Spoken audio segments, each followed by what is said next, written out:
Welcome back नाजरीन। हम textile sector के हवाले से बात कर रहे थे। टेक्सटाइल इंडस्ट्री के अंदरूनी और बैरूनी चैलेंजेस हैं, इनको किस तरीके से निपटा जा सकता है और टेक्सटाइल सेक्टर को किस कदर बैरूनी और अंदरूनी चैलेंजेस का सामना है। अंदरूनी चैलेंजेस खास तौर पे अगर हम बात करें तो अब मजदूरों की जानिब से प्रोटेस्ट भी नज़र आ रहा है। उसकी भी सबसे बड़ी वजह यह है कि लेबर्स को काम नहीं है और काम ना होने के बायस उनको शदीद तरीन परेशानी का सामना करना पड़ रहा है। फैसलाबाद जो पाकिस्तान का मैनचेस्टर भी कहलाता है, टेक्सटाइल इंडस्ट्री में एक मुनफरिद मुकाम भी रखता है, पाकिस्तान की जानिब से पाकिस्तान की पहचान है। राना नईम फैसलाबाद से हमारे ब्यूरो चीफ, उन्होंने हमें ज्वाइन किया, उनसे मजीद इस हवाले से अपडेट्स लेते हैं। राना नईम, दिसंबर 2011 से फैसलाबाद में तवानाई का बहरान बदतरीन शक्ल इख्तियार कर गया है। इस बहरान से निमटने के लिए टेक्सटाइल इंडस्ट्री को इस बहरान से कितना नुकसान पहुंचा है, ये बताएं। जी जनाब, देखिए फैसलाबाद टेक्सटाइल इंडस्ट्री का बहुत बड़ा मरकज है। यहाँ पर तकरीबन 700 से ज्यादा टेक्सटाइल मिले और कारखाने मौजूद हैं। मिले और कारखानों में काम करने वाले 16 लाख मजदूर बेरोजगार हो चुके हैं। बिजली गैस की बंदिश की वजह से फैसलाबाद की टेक्सटाइल इंडस्ट्री मुकम्मल तौर पर तबाही के जहाने पर पहुंच चुकी है। फैसलाबाद के सनतकारों ने अपनी सनती यूनिट दूसरे ममालिक में शिफ्ट करना शुरू कर दिए हैं और फैसलाबाद के सनतकारों का कहना है कि हुकूमत की नाक़िस पॉलिसी की वजह से एनर्जी बहरान पर काबू पाने में मुकम्मल तौर पर नाकाम हो चुकी है, जिसकी वजह से टेक्सटाइल इंडस्ट्री व दीगर सनती इदारे शदीद जबोहारी का शिकार है। सनतकारों और एक्सपोर्टर का कहना है कि फैसलाबाद के सनती इदारों को 180 दिन गैस की बंदिश की वजह से करोड़ों डॉलर का उठाना पड़ा है। हम मजीद नुकसान बर्दाश्त नहीं कर सकते। सनतकारों का मजीद कहना है कि हमने एहतजाज, यौम सियाह, शटडाउन, एहतजाजी कैंप, धरने भी लगाकर देख लिए।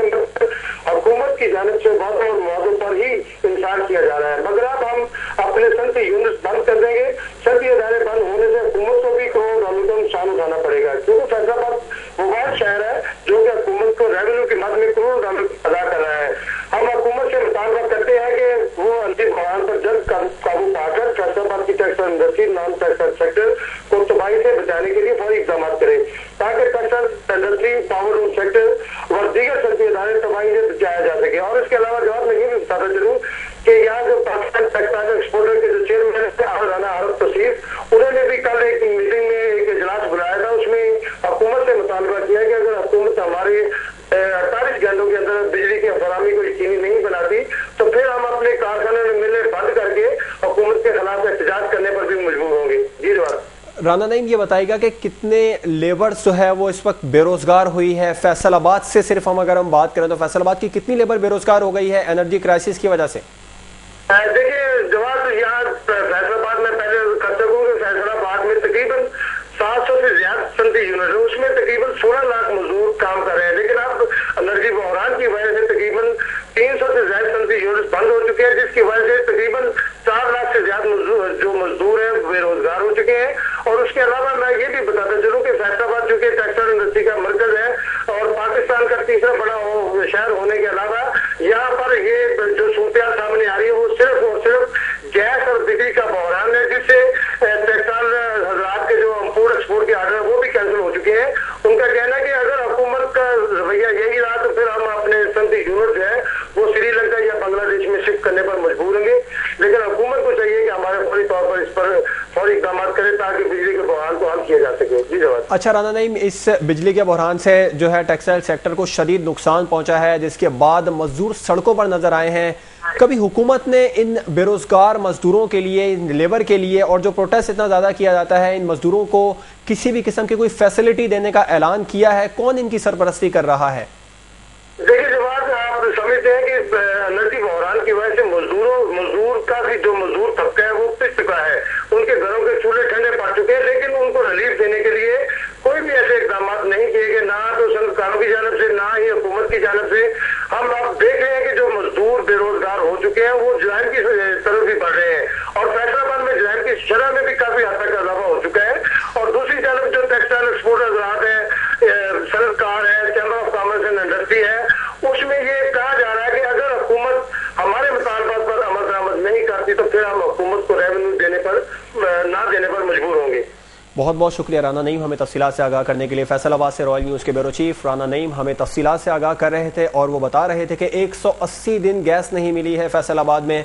टेक्सटाइल सेक्टर को, जिसकी वजह से शदीद परेशानी का भी सामना करना पड़ा टेक्सटाइल मिल्स मालकान को। और इसके अलावा लेबर जो है कई बेरोजगार हुई, 180 दिन कारोबार नहीं हुआ है। सिर्फ हम फैसलाबाद की अगर हम बात करें, जिससे करोड़ों डॉलर का नुकसान भी हुआ है। और अब एक बार फिर जो फैसलाबाद चैम्बर ऑफ कॉमर्स के लोग हैं और उसके अलावा सनतकार हैं, उन्होंने हुकूमत को ये कहा है कि अगर इसी तरीके से सूरत हाल चलती रही तो वो हुकूमत को इस बार रेवेन्यू बिल्कुल भी नहीं देंगे। जो भी रेवेन्यू जनरेट किया जाता है टेक्सटाइल सेक्टर के जरिए वो अब हुकूमत को नहीं मिलेगा, जिससे हुकूमत को ही मजीद नुकसान का खदशा पैदा हो सकता है। अगर हुकूमत सिर्फ इस टेक्सटाइल सेक्टर से निमटने के लिए टेक्सटाइल सेक्टर को सिर्फ गैस की फराहमी बिला तातुल दे दे तो इससे कई हजार मजदूर, कई लाख मजदूर ऐसे हैं जो बेरोजगार होने से बच जाएंगे। हमें ज्वाइन किया है राना आरिफ तौसीफ, आप चेयरमैन हैं पाकिस्तान टेक्सटाइल एक्सपोर्टर्स एसोसिएशन के। आपसे इस हवाले से मजीद बात करते हैं। राना साहब, प्रोग्राम में खुशामदीद कहेंगे। Thank you sir. राना साहब, रवां माली साल के 11 महीनों में टेक्सटाइल एक्सपोर्ट 10% कम हो गई। इस साल का 16 अरब डॉलर का एक्सपोर्ट टारगेट भी हासिल ना हो सकेगा। क्या वजूहात देखते हैं आप इसकी? अगर आप थोड़ी सी इसकी बैक पे चले जाए ना, तो आप देखें कि सितंबर के महीने से हमारा डिक्लाइन आना शुरू हो गया था एक्सपोर्ट का।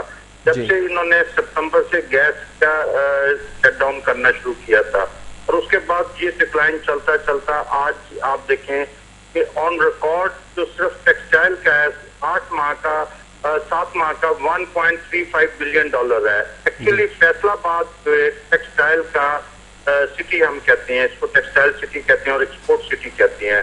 यहाँ पे तकरीबन 15 लाख लेबर कह लें और तकरीबन आप कह लें कि कोई 6 लाख लूम इंडस्ट्री जो है वो इधर से वाबस्ता है लेबर।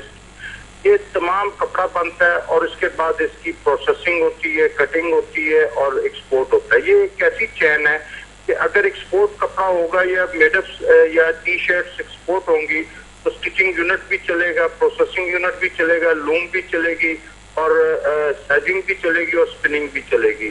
एक कनेक्शन है, आपस में इंटरलिंक है सब।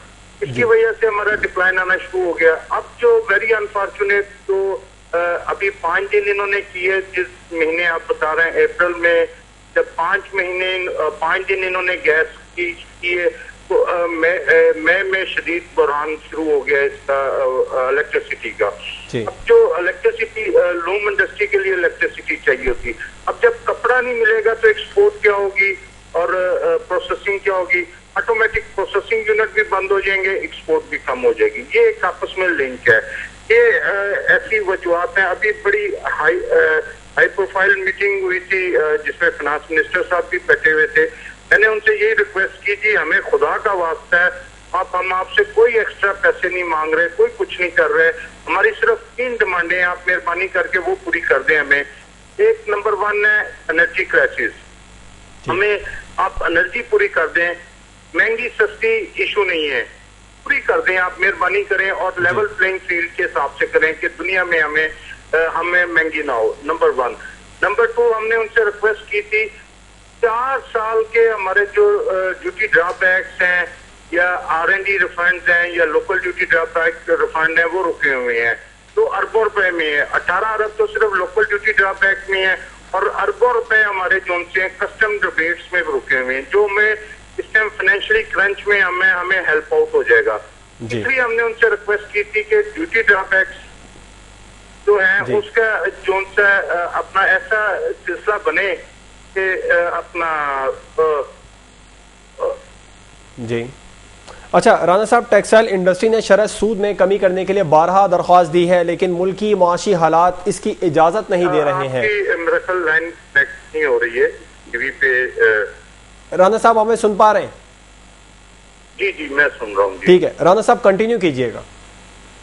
इसमें तीसरी हमारी जो डिमांड थी जी, एक है प्रोटेक्शन ड्यूटी ड्रॉबैक। जी हमने उनसे रिक्वेस्ट की थी वो प्रोटेक्शन ड्यूटी ड्रॉबैक एक्सपोर्ट जो होती है वो 0 रेटेड होती है। जब 0 रेटेड होगी दुनिया में हम मुकाबला कर सकते हैं अपने कॉम्पिटिटर का। आप हमें वो प्रोटेक्शन ड्यूटी ड्रॉबैक मेहरबानी करें दें जो पिछली गवर्नमेंट ने दिया था। अगर आप हमें नहीं देना चाहते, हमें कोई ऐसी जरूरत नहीं है, लेकिन जिसको बचाने के लिए आपने प्रोटेक्शन लगाया हुआ है 10% जिसमें फिलामेंट जान है, प्लास्टिक सोडा है, हाइड्रोजन है, पॉलिएस्टर फाइबर है, रोटी स्क्रीन हैं, डाइज एंड केमिकल वगैरह वगैरह जो भी हैं, आप या तो वो ड्यूटी उठा लें हम, ताकि इंपोर्ट करके अपने कंपटीशन में आ जाए। तो एक साथ से ये तीनों बातें अभी तक हमारी पूरी नहीं हो रही। हम बड़े सख्त परेशान हैं इस टाइम।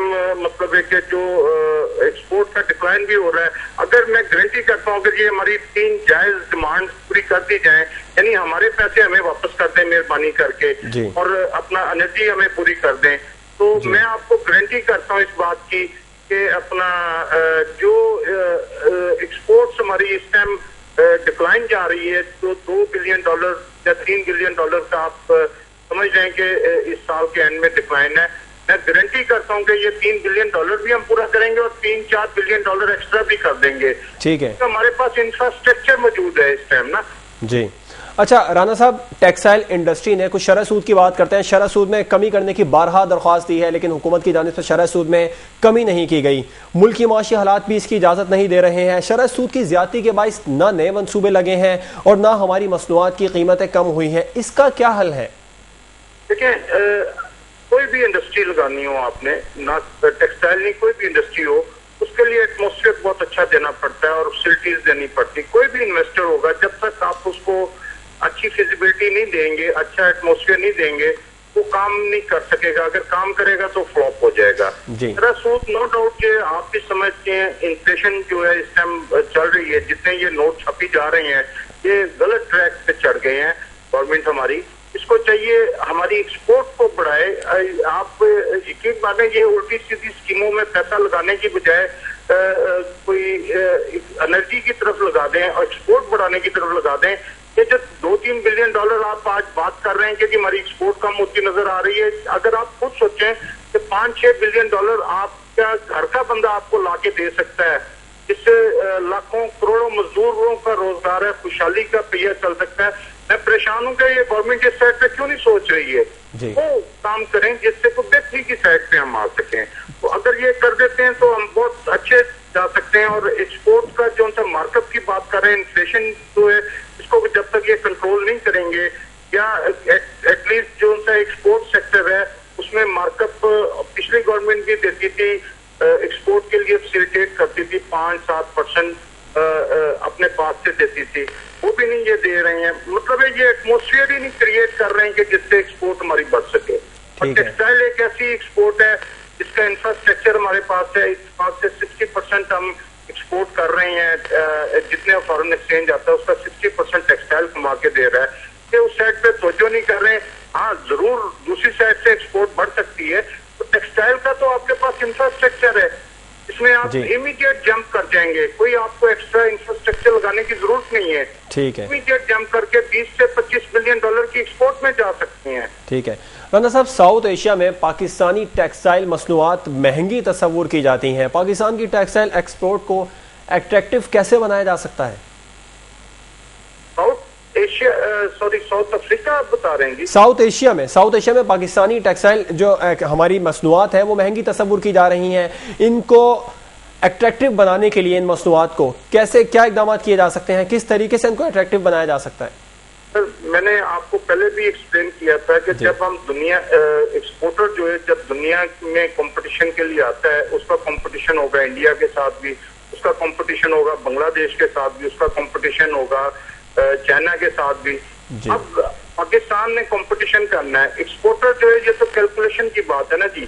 जब जिसने काम करना है उसने अपने ग्राहक के लिए करना है, वो 1% मार्जिन पे भी काम कर जाएगा, 2% मार्जिन पे भी काम कर जाएगा। अगर हमें इंटरनेशनल लेवल प्लेइंग फील्ड दिया जाएगा, बिजली गैस की प्राइसेस उस लेवल पे आ जाए, या बिजली गैस फैसिलिटीज पूरी मिले, या जो ड्यूटीज हमसे लेते हैं ये ड्रॉबैक की शक्ल में हमें फौरी तौर पे दें, तो डेफिनेटली हम एक्सपोर्ट में उनको कम्पीट करेंगे। या जो इंडिया फैसिलिटीज अपने एक्सपोर्टर को दे रहा है, या बांग्लादेश जो दे रहा है अपनी फैसिलिटीज दे रहा है एक्सपोर्टर्स को, हमें भी देनी चाहिए ताकि हम भी कंपटीशन करें। हम तो एक किस्म की पाकिस्तान की फौज है जो इकोनॉमिक की एक्टिविटी को इकट्ठा करके पाकिस्तान के लिए वर्क कर रहे हैं इस टाइम। अच्छा राना साहब, डॉलर के मुकाबले में रुपए की कदर कम होती नजर आ रही है। इसके नुकसानात, एक तरफ हमारी बरामदात सस्ती हो गई हैं, हम बेहतरीन मार्केटिंग के जरिए बरामदात में इजाफा नहीं कर सकते हैं?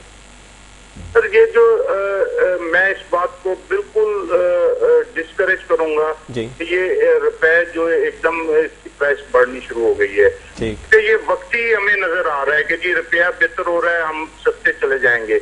इनफैक्ट आपका डॉलर जब इससे ज्यादा बढ़ेगा, 100 रुपए का होगा, 110 का होगा, तो ये आपका ऑयल भी महंगा हो जाएगा, आपकी तमाम इंपोर्ट महंगी हो जाएगी। जब इंपोर्ट महंगी हो जाएगी, ये महंगाई की एक नई लहर आएगी जी। और ये आपकी डॉलर क्यों हो रहा है इस तरह की मेन वजह ये है कि आप तो एक्सपोर्ट के थ्रू डॉलर लाना चाहते हैं, वो नहीं ला रहे हैं, और उसकी वजह से आपको अपने रुपए की कदर को कम करना पड़ रहा है। अगर यही आप इसको फैसिलिटेट करें एक्सपोर्ट को और प्रमोट करें एक्सपोर्ट को, तो यकीन माने ये डॉलर हम खुद ला के दें ताकि गवर्नमेंट अपने ऑयल के बिल दे और दूसरे काम करें। ये एक इंटरनेशनल फार्मूला है। अगर आप करेंसी नोट पे देखें ना, या डॉलर पे भी आप देखें, तो वहां पे लिखा होगा कि जी हामले आजाद नोट को मुतालबे पे रकम अदा की जाएगी, उसके बदले में हमें डॉलर या सोना रखना पड़ता है। जब हमारे पास करेंसी नहीं होती है तो मजबूरन हमें अपनी करेंसी की वैल्यू कम करनी पड़ती है। जी ठीक है, बहुत बहुत शुक्रिया राना आरिफ तौसीफ साहब प्रोग्राम में वक्त देने के लिए। Rana Arif Tauseef chairman Pakistan textile exporters association के चेयरमैन थे, गुफ्तगू कर रहे थे प्रोग्राम में और बता रहे थे कि किस तरीके से टेक्सटाइल सेक्टर के बहरान से निपटा जा सकता है। और सबसे जो अहम वजह बता रहे थे कि इंडिया, बांग्लादेश और ये श्रीलंका जो है ये हमसे टेक्सटाइल सेक्टर में हमसे पीछे हुआ करते थे। अब आगे निकलने की सबसे बड़ी वजह यही है कि उनकी हुकूमत की जानिब से बांग्लादेश, इंडिया और श्रीलंका की हुकूमतों की जानिब से फैसिलिटीज़ फराहम की जा रही हैं टेक्सटाइल सेक्टर को, और पाकिस्तान में किसी भी किस्म की कोई फैसिलिटीज़ फराहम नहीं की जा रही हैं। तवानाई बहरान से भी नहीं निपटा जा रहा है। जब इंडस्ट्रीज़ को एनर्जी नहीं मिलेगी तो किस तरीके से इंडस्ट्री का पहिया चल सकेगा। प्रोग्राम बिजनेस होराइजन में आज तक के लिए इतना ही। आपसे मुलाकात होगी इंशाल्लाह कल। इजाज़त दीजिए, अल्लाह हाफ़िज़।